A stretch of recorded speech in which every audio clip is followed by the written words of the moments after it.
ಇಂಡಿಯಾದಲ್ಲಿ ಕೊರೋನಾ ಎರಡನೇ ಅಲೆ ಶುರುವಾಗಿದ್ದು ನಮಗೆಲ್ಲ ಗೊತ್ತಿರುವಂತಹ ವಿಚಾರ. ಕೊರೋನಾ ಮೊದಲನೇ ಅಲೆ ಮಾರ್ಚ್ 2020ರಿಂದ ಕೊರೋನಾ ಪಾಸಿಟಿವ್ ಪ್ರಕರಣಗಳು ಇಂಡಿಯಾದಲ್ಲಿ ಕಂಡು ಬಂದಿರೋದು ನಮಗೆಲ್ಲ ಗೊತ್ತಿರುವಂತಹ ವಿಚಾರ. ಆದರೆ ಕೊರೋನಾ ಮೊದಲನೇ ಅಲೆಗಿಂತ ಕೊರೋನಾ ಎರಡನೇ ಅಲೆ 3 ಪಟ್ಟು ಮತ್ತು ಅದಕ್ಕಿಂತ ಹೆಚ್ಚಿನ ಪರಿಣಾಮಕಾರಿ ಎನ್ನುವುದನ್ನು ನಾವು ಸಮಾಜದಲ್ಲಿ ಮತ್ತು ಟಿವಿ ಮಾಧ್ಯಮದ ಮೂಲಕ ನಮಗೆಲ್ಲ ಗೊತ್ತಿರುವಂಥ ವಿಚಾರ. ಅಂಕಿ ಸಂಖ್ಯೆಗಳ ಪ್ರಕಾರ ನಾವು ನೋಡೋದಾದ್ರಿಂದ ಈ ಕೊರೋನಾ ಎರಡನೇ ಅಲೆ ಎಷ್ಟು ತಿಂಗಳುಗಳ ಕಾಲ ಇರಲಿದೆ ಅಂತ ನಾವು ನೋಡೋದಾದ್ರೆ, ಮೊದಲಿಗೆ ಈ ಇಂಡಿಯಾದಲ್ಲಿ ಸ್ಟಾರ್ಟ್ ಆಗಿರೋ ಪ್ರಕಾರ ಏಪ್ರಿಲ್ನಿಂದ ಈ ಎರಡನೇ ಅಲೆ ಅತ್ಯಂತ ಹೆಚ್ಚು ವೇಗವಾಗಿ, ಅಂದರೆ ಒಂದು ಪೀಕ್ಸ್ ಲೆವೆಲ್ಗೆ ಈ ಪ್ರಸ್ತುತ ಕೊರೋನಾ ಇರೋದು ನಮಗೆಲ್ಲ ಗೊತ್ತಿರುವಂಥ ಸಂಗತಿ. ಇಂಡಿಯಾದಲ್ಲಿ ಪ್ರೆಸೆಂಟ್ ಒಂದು ದಿನಕ್ಕೆ 1 ಲಕ್ಷಕ್ಕೂ ಅಧಿಕ ಪಾಸಿಟಿವ್ ಪ್ರಕರಣಗಳು ದಾಖಲಾಗ್ತಿರೋದು ನಮಗೆಲ್ಲ ಗೊತ್ತಿರೋದು ವಿಚಾರ. ಅದೇ ಥರ ಪ್ರತಿದಿನಕ್ಕೆ, ಅಂದರೆ ಇಂಡಿಯಾದಲ್ಲಿ ಒಂದು ದಿನಕ್ಕೆ 2,000 ಮತ್ತು ಅದಕ್ಕಿಂತ ಹೆಚ್ಚಿನ ಪಾಸಿಟಿವ್ ಪ್ರಕರಣಗಳು, ಅಂದರೆ ಕೊರೋನಾ ಪೇಷಂಟ್ಗಳು ಸಾವನ್ನಪ್ತಿರೋದು. ಕೊರೋನಾ ಬಂದಂಥ ಒಬ್ಬ ವ್ಯಕ್ತಿ ಎಂಥ ಸಂದರ್ಭದಲ್ಲಿ ಹಾಸ್ಪಿಟಲ್ಗೆ ಅಡ್ಮಿಟ್ ಆಗಬೇಕು ಅನ್ನೋದ್ರ ಬಗ್ಗೆ ನಾವು ಇವತ್ತು ವಿವರವಾಗಿ ಈ ಒಂದು ವಿಡಿಯೋದಲ್ಲಿ. ಕೊರೋನಾ ಅಲೆ ಅಮೆರಿಕ ದೇಶದಲ್ಲಿ ನವೆಂಬರ್ 2021ರಿಂದ ಸ್ಟಾರ್ಟ್ ಆಗಿ ಡಿಸೆಂಬರ್, ಜನವರಿ, ಫೆಬ್ರವರಿವರೆಗೆ ಈ ಕೊರೋನಾ ಎರಡನೇ ಅಲೆ ಅತ್ಯಂತ ಪೀಕ್ಸ್ ಲೆವೆಲ್ಗೆ ಅಮೆರಿಕ ದೇಶದಲ್ಲಿತ್ತು. ಜೊತೆಗೆ ಈ ರಷ್ಯಾ ದೇಶದಲ್ಲಿ ಕೂಡ ಅಕ್ಟೋಬರ್ ತಿಂಗಳಲ್ಲಿ ಇದರ ಒಂದು ಲೆವೆಲ್ ಪೀಕ್ಸ್ ಲೆವೆಲ್ಗೆ ಹೋಗಿತ್ತು.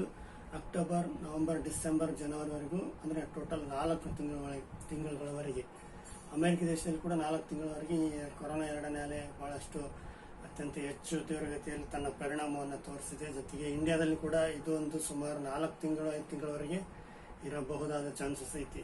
ಸೊ ಮಾರ್ಚ್ 2020ರಲ್ಲಿ ಮೊದಲ ಅಲೆ ಕೊರೋನಾ ಪಾಸಿಟಿವ್ ಪ್ರಕರಣಗಳು ಇಂಡಿಯಾದಲ್ಲಿ ದಾಖಲಾಗಿದ್ವಲ್ಲ, April, May, June, July, August, September ವರೆಗೆ ಇದರ ಒಂದು ಅತ್ಯಂತ ಹೆಚ್ಚಿನ ಪರಿಣಾಮವನ್ನ ಇಂಡಿಯಾದಲ್ಲಿ ಬೀರಿತ್ತು.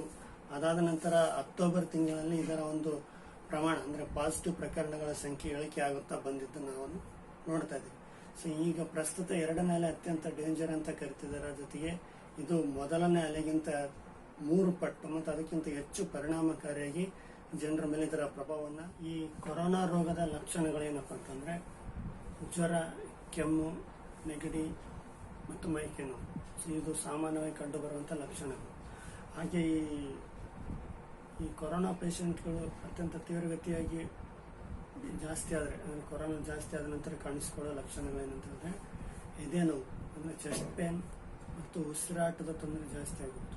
ಸೊ ಇದು ಅತ್ಯಂತ ಕೊರೋನಾ ತೀವ್ರಗತಿಯಾದಂಥ ಸಂದರ್ಭದಲ್ಲಿ ಇವಾಗ ಕೊರೋನಾ ಲಕ್ಷಣಗಳು ಇದ್ದಾವೆ ಅಂದ ಮಾತ್ರಕ್ಕೆ ಹಾಸ್ಪಿಟಲ್ಗೆ ಅಡ್ಮಿಟ್ ಆಗೋ ಅವಶ್ಯಕತೆ ಇಲ್ಲ.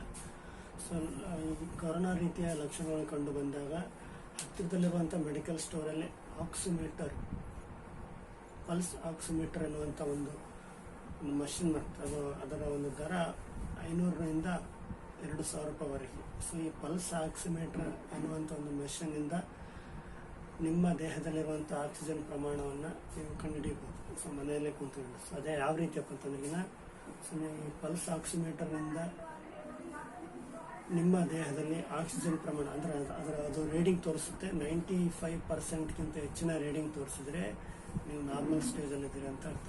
ಸೊ 95ಗಿಂತ ಕಡಿಮೆ, ಅಂದರೆ 90 ಮೇಲೆ 95ಗಿಂತ ಕಡಿಮೆ ಕನ್ಸಲ್ಟ್ ಮಾಡಬೇಕು. 90ಗಿಂತ ಕೆಳಗಡೆ ರೀಡಿಂಗ್ ತೋರಿಸಿದ್ರೆ ನೀವು ಡೆಫಿನೆಟ್ ಆಗಿ ನಿಮ್ಮ ದೇಹದಲ್ಲಿ ಆಕ್ಸಿಜನ್ ಪ್ರಮಾಣ ಬಹಳ ಕಡಿಮೆ ಐತೆ, ನೀವು ಸೀರಿಯಸ್ ಪೊಸಿಷನಲ್ಲಿದ್ದೀರಿ ಅಂತ ಅರ್ಥ. ಸೊ ಇಂಥ ಒಂದು ಸಂದರ್ಭದಲ್ಲಿ ನೀವು ಹಾಸ್ಪಿಟಲ್ಗೆ ಅಡ್ಮಿಟ್ ಆಗ್ಬೋದು, ಅಥವಾ ಡಾಕ್ಟರ್ ಸಜೆಸ್ಟ್ ಮಾಡಿದಂಥ. ಕೊರೋನಾ ಪೇಷಂಟ್ಗಳಿಗೆ ಆಕ್ಸಿಜನ್ ಯಾಕಿಷ್ಟು ಮುಖ್ಯ ಅಂತಂದರೆ, ಸೊ ಕೊರೋನಾ ಡೈರೆಕ್ಟಾಗಿ ನಿಮ್ಮ ಶ್ವಾಸಕೋಶಕ್ಕೆ ಹೆಚ್ಚಿನ ಪರಿಣಾಮವನ್ನು ಬೀರೋದ್ರಿಂದ, ಶ್ವಾಸಕೋಶಕ್ಕೆ ಪರಿಣಾಮ ಬೀರೋದ್ರಿಂದ ಉಸಿರಾಟ ತೊಂದರೆ ಜಾಸ್ತಿ ಆಗ್ತದೆ. ಜೊತೆಗೆ ರಕ್ತದಲ್ಲಿ ಆಕ್ಸಿಜನ್ ಪ್ರಮಾಣ ಕಡಿಮೆ ಆಗುತ್ತೆ. ಜೊತೆಗೆ ದೇಹದಲ್ಲಿರುವಂಥ ಕೋಶಗಳಲ್ಲಿ ಆಕ್ಸಿಜನ್ ಪ್ರಮಾಣ ಕಡಿಮೆ ಆಗೋದ್ರಿಂದ ಅವು ಕೆಲಸ ಮಾಡೋದಿಲ್ಲ. ಸೊ ಹಾಗಾಗಿ ವ್ಯಕ್ತಿ ಮರಣ ಹೊಂದುವಂಥ ಚಾನ್ಸಸ್ ಇರುತ್ತೆ. ಸೊ ಆಕ್ಸಿಜನ್ ಭಾಳ ಇಂಪಾರ್ಟೆಂಟ್ ಆಗಿರೋದ್ರಿಂದ ಇವತ್ತು ಇಂಡಿಯಾದಲ್ಲಿ ಆಕ್ಸಿಜನ್ ಪ್ರಮಾಣ ಭಾಳ ಕೊರತೆ ಇರೋದ್ರಿಂದ ವಿದೇಶಗಳಿಂದ, ಅಂದರೆ ಎಕ್ಸಾಂಪಲ್ ಸೌದಿ ಅರೇಬಿಯಾದಿಂದ, ಬೇರೆ ಬೇರೆ ದೇಶಗಳಿಂದ ಸೊ ನಮ್ಮ ಭಾರತ ದೇಶಕ್ಕೆ ಆಕ್ಸಿಜನ್ ಅನ್ನ ಆಮದು ಮಾಡಿಕೊಳ್ತಿರೋದು ನಾವು ಇವತ್ತು ನ್ಯೂಸ್ಗಳಲ್ಲಿ ಮತ್ತು ಡಾಟಾಗಳಲ್ಲಿ ನಾವು ನೋಡ್ತೀವಿ. ಸೊ ಆಕ್ಸಿಜನ್ ಯಾವುದಕ್ಕೋಸ್ಕರ ಮುಖ್ಯ ಅಂತಂದರೆ, ಸೊ ಕೊರೋನಾ ಪೇಷಂಟ್ಗಳಿಗೆ ಜೀವಕೋಶಗಳಿಗೆ ಹೆಚ್ಚು ಎಫೆಕ್ಟ್ ಇರೋದ್ರಿಂದ, ಸೊ ಅದು ವಿವಿಧ ಕೋಶಗಳಿರುವಂಥ ಆಕ್ಸಿಜನನ್ನು ನಾಶ ಮಾಡೋದ್ರಿಂದ ನಮಗೆ ಆಕ್ಸಿಜನ್ ಭಾಳ. ಕೊರೋನಾ ರೋಗ ಅಷ್ಟೊಂದು ಡೇಂಜರು ಅಲ್ಲ, ಹಾಗಂತೇಳಿ ಇದನ್ನ ಒಂದು ಸಾಮಾನ್ಯ ರೋಗ ಅಂತ ನೆಗ್ಲೆಕ್ಟು ಮಾಡೋಂಗಿಲ್ಲ.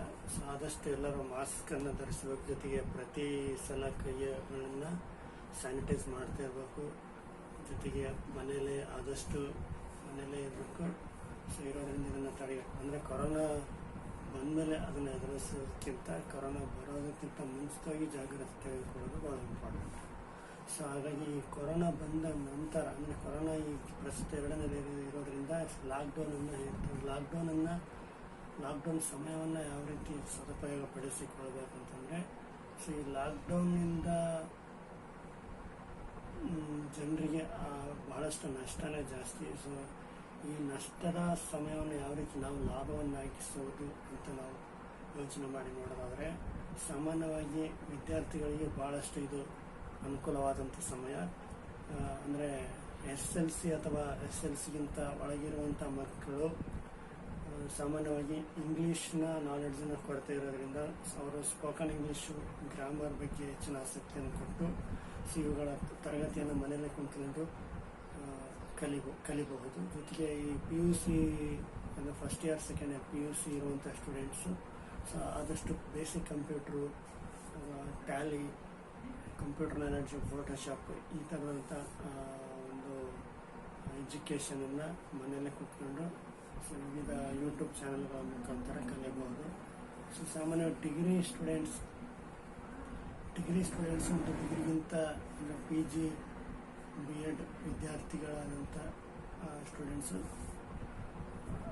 ತಮ್ಮ ಸಮಯವನ್ನು, ಅಂದರೆ ಅಮೂಲ್ಯವಾದ ಸಮಯವನ್ನು, ಇಂಥ ಒಂದು ಲಾಕ್ಡೌನ್ ಸಮಯವನ್ನು ಯಾವುದೋ PUBG, free fire, games, videos, TikTok ಈ ಥರ ಒಂದು ಸಮಯ ವ್ಯರ್ಥ ಮಾಡಲಾರ್ದಂಗೆ ಸೊ ಅವರು ವಿವಿಧ ರೀತಿಯ ಕಾಂಪಿಟೇಟಿವ್ ಎಕ್ಸಾಮ್ಸ್ಗೆ ಸ್ಟಡಿ ಮಾಡೋದ್ರಿಂದ ಅವರ ಒಂದು ಜೀವನ ಮತ್ತು ಮುಂದೆ ಬರುವಂಥ ಒಂದು ಕಾಂಪಿಟೇಟಿವ್ ಎಕ್ಸಾಮ್ಸನ್ನು ಎದುರಿಸಲಿಕ್ಕೆ ಅವರಿಗೆ ಹೆಚ್ಚಿನ ಒಂದು ಶಕ್ತಿ ಸಾಮರ್ಥ್ಯ ಬೆಳೆಸ್ಕೊಳ್ಳುವಂಥ ಸರಿಯಾದ ಸಮಯ ಅಂದರೆ ಈ ಲಾಕ್ಡೌನ್ ಸಮಯ.